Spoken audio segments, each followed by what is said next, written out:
अभी हाल ही में आप जानते हैं कि इंटरनेशनल कोर्ट में इस मुद्दे को यूक्रेन लेकर के गया है कि हमारे जो रिहायशी क्षेत्रों पर रूस बमबारी कर रहा है। हालांकि रूस ने एक क्लियर किया है कि हमने कोई भी रिहायशी एरिया में बमबारी नहीं की है। जिन बिल्डिंगों से यूक्रेन की सेना रसिया के सैनिकों के ऊपर बमबारी कर रही थी, मिसाइल हमले कर रही थी, यूज कर रही थी, उन बिल्डिंगों को ध्वस्त किया गया है। आम रिहायशी इलाकों में आम नागरिक के ऊपर कोई गोली नहीं चलाई गई है, यह क्लियर किया। इसके बाद आपको बता दूं, यूक्रेन पहुंचा अंतर्राष्ट्रीय मानवाधिकार आयोग के पास और उसमें उसने चाहा कि इस मामले को उठाया जाए, इस रूस के खिलाफ केस किया जाए। तो आपको बता दें, अंतर्राष्ट्रीय मानवाधिकार आयोग में केस को लेकर के जब यह मीटिंग चल रही थी और इसमें यूएनएससी के सदस्यों को वोट करने को कहा गया, इसमें भी भारत ने अपना स्टैंड क्लियर किया और उस वोटिंग में हिस्सा नहीं लिया। संयुक्त राष्ट्र महासंघ में भारत को स्थायी सदस्यता मिले, इसके लिए भारत हमेशा से कोशिश करता रहा है, लेकिन कुछ देश हैं जो हमेशा उसकी सदस्यता का विरोध करते रहे हैं, जिसमें कि चीन प्रमुख रूप से है। वो अपनी वीटो पावर का इस्तेमाल करता है। लेकिन अब जब रूस और यूक्रेन का युद्ध छिड़ा है, ऐसे समय में यूएनएससी की जो बैठक हुई उसमें भारत ने अपना रोल क्लियर किया और तटस्थ रहकर ये बता दिया कि हम अपना निर्णय लेते हैं तो अपने मित्रों की सहायता भी करते हैं। और इस स्टैंड की रूस ने सराहना की है। लेकिन अब आपको बता दें कि भारत के स्टैंड के साथ और भारत को यूएनएससी में स्थायी सदस्यता मिले, इसके लिए फ्रांस सामने आया है और फ्रांस ने यह कहा है कि भारत को भी स्थायी सदस्यता मिले। यह बहुत बड़ी बात है कि भारत को स्थायी सदस्यता देने के लिए रूस के अलावा फ्रांस अब सपोर्ट में उतरा है और इससे यह फर्क पड़ने वाला है कि आगे आने वाले दिनों में यह उम्मीद की जा रही है कि भारत को भी यूएनएससी में स्थायी सदस्यता मिल सकती है। जो भारत में फ्रांस के राजदूत हैं इमैनुअल लेनिन, उन्होंने एक बयान दिया और उन्होंने कहा किसी को भी यह नहीं कहना चाहिए कि भारत को क्या करना चाहिए। जैसे जैसे संकट गहराता जा रहा है, भारत से समर्थन का स्वागत किया जाएगा, क्योंकि भारत की आवाज दुनिया के लिए मायने रखती है। यह वाकई में बहुत बड़ा बयान है।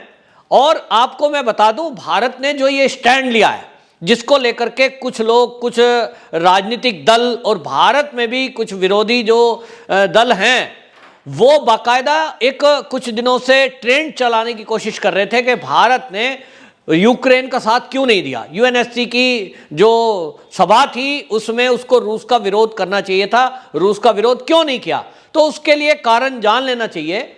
और ये आपको बता दूं, अटल बिहारी वाजपेयी जी की जब सरकार थी उस समय भी ये जो यूएनएससी है इसमें विरोध किया गया था। और आपको बताऊं, अटल बिहारी वाजपेयी ही जब जनसंघ हुआ करती थी भारतीय जनता पार्टी पहले, उस समय रूस के स्टैंड की उन्होंने तारीफ की थी, क्योंकि रूस ने हमेशा भारत का साथ दिया है, अपनी वीटो पावर का इस्तेमाल किया है जब जब यूएनएससी में भारत का विरोध हुआ है।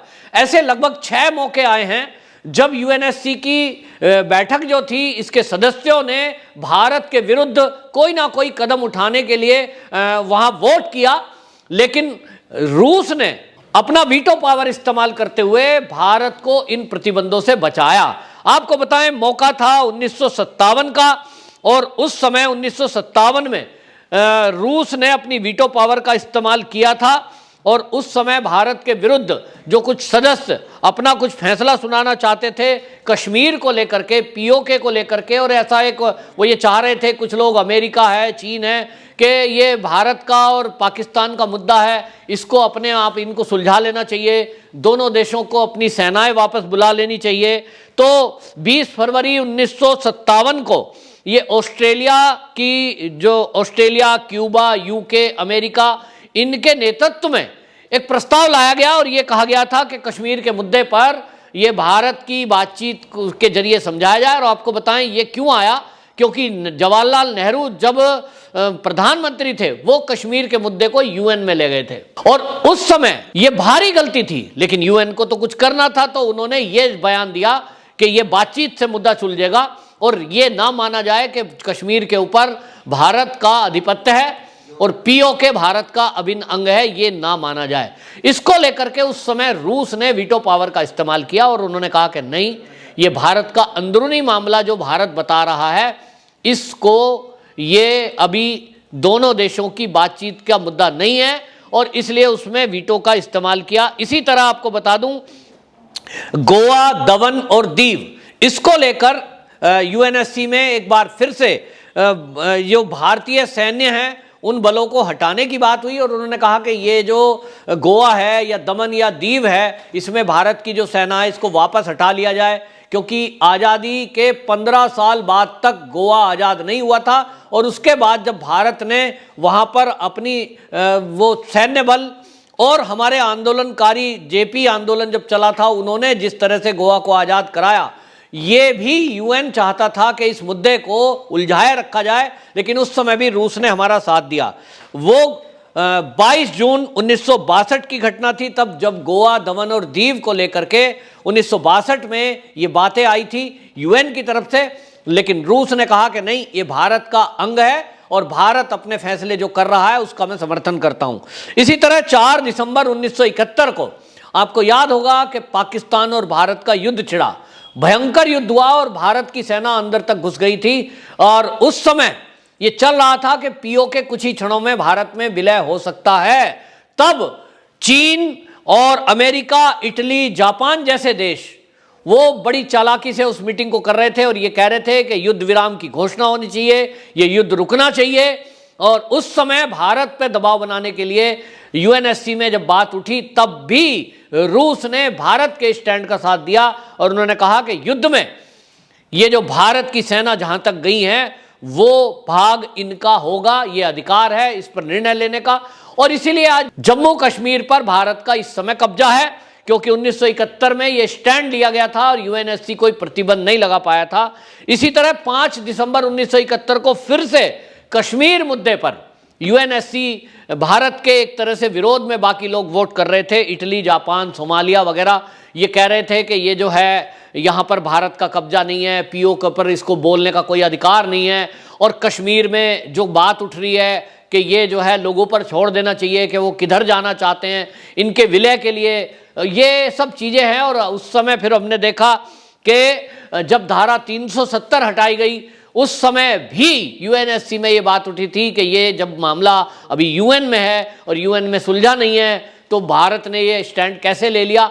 उस समय भी आप देखिए कि रूस समेत कई देशों ने भारत का साथ दिया था। तो रूस ने कई मौके पर भारत का साथ दिया, अपनी वीटो पावर का इस्तेमाल किया और उस वीटो पावर के इस्तेमाल के कारण यूएन जो प्रतिबंध लगाना चाहता था भारत के ऊपर, अमेरिका, चाहे चीन, चाहे इटली के दबाव में, वो नहीं कर पाया। और इसी तरह आपको बता दूं, जब पुराना साथी रूस भारत का है, मित्रता है, तो भारत आज इस बात को समझ रहा है कि कल को जिस तरह से पिछले काफी मौकों पर देखा गया है, वाकयाओं पर देखा गया है कि यूएनएससी हमेशा हमने देखा है कि वो जो इस तरह के प्रगतिशील देश हैं उनको एक तरह से दबाने की कोशिश कर रहा है। जिस तरह से अभी हम देख रहे हैं कि रूस का ये अंदरूनी मामला है, रूस का यूक्रेन के साथ जो समझौता हुआ था आजादी के समय, उस समय उसको मानना चाहिए था। गलत बात को गलत ना कह करके वो मुद्दों को उलझाना चाहते हैं, अनावश्यक रूप से एकजुट होकर के विरोध जताना चाहते हैं, जिसमें भारत ने कम से कम ये जता दिया कि भारत अपने स्टैंड पर क्लियर है और अपने पुराने साथी का साथ देगा। यहां आपको एक और बता दें कि ये जो है 2 मार्च को इस यूक्रेन और रूस के युद्ध को लेकर यूएनएससी की फिर से सभा हुई थी और उसमें 191 देशों ने भाग लिया था। 141 देश ने वोट किया रूस के विरुद्ध। वो चाहते थे कि ये जो है युद्ध विराम हो और रूस की अपनी सेना हटाए और ये गलत है, ये फैसला यूएन करेगा। लेकिन आपको बता दूं 35 देशों ने इससे दूरी बनाए रखी और 5 लोगों ने विरोध में वोट दिया। तो ये जो 35 देशों ने इस पर अपना स्टैंड क्लियर किया कि वो तटस्थ रहे, उसमें एक भारत भी है। तो भारत ने स्टैंड इसलिए लिया कि रूस का एक हिस्सा है यूक्रेन, वो कभी उसने आजादी हुई और उसके बाद जो टर्म एंड कंडीशन रखी गई उसने फॉलो की नहीं की, ये रूस का मामला है। तो रूस देखेगा और रूस अगर देख रहा है, फैसला कर रहा है, तो उसको करने देना चाहिए।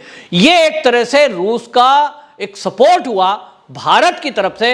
यानी एक तरफ बिल्कुल साफ है, पूरी दुनिया को और यूएनएससी के सभी सदस्यों को भारत की तरफ से एक स्पष्ट संदेश है कि हम अपनी विदेश नीति उस पर हम खुद काम करेंगे, किसी के दबाव में नहीं आएंगे।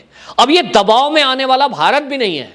और आपने ट्यूनिंग देखी, रूस और भारत की ट्यूनिंग देखिए कि मोदी जी रूस के राष्ट्रपति को, पुतिन को फोन कॉल करते हैं, 6 घंटे तक युद्ध का विराम कराते हैं। क्यों? क्योंकि जो खार्किव में भारत के छात्र फंसे हुए थे, लगभग जिनकी संख्या 3000 बताई जा रही है, उनको निकालना था। और सुरक्षित निकालने के लिए रूस की तरफ से जो बम्बार्डमेंट हो रहा था उसको रोकना जरूरी था। और रोकना ही जरूरी नहीं, ऐसी भी कुछ खबरें आई थी कि उनको जबरदस्ती छात्रों को वहां रोकने के लिए रूस के जो सैनिक हैं वो बल प्रयोग कर रहे हैं। और इसमें उन छात्रों को रूस की सेना की मदद से निकाल पाना जरूरी था, उनको सुरक्षित करना जरूरी था। इसके लिए रूस की सेना का जो प्रयोग करने की आवश्यकता थी वो मोदी जी ने फोन करके रूस के राष्ट्रपति से मदद ली और वहां रूस की सेना ने भारतीय छात्रों को खार्किव से निकलने में मदद की, बॉर्डर तक पहुंचाया, रूस के क्षेत्र में पहुंचाया। और अब रूस के एरिया से, यानी रूस से उनको एयरलिफ्ट करके भारत लाया जा रहा है। तो एक बहुत बड़ा कदम है और ये एक ऐतिहासिक कदम है कि जब भयंकर युद्ध छिड़ा हो, दोनों देश की सेनाएं आमने सामने हो, ऐसे में यदि कोई देश किसी देश के कहने से अपना युद्ध विराम करता है तो इससे बड़ी ट्यूनिंग और क्या बात होगी।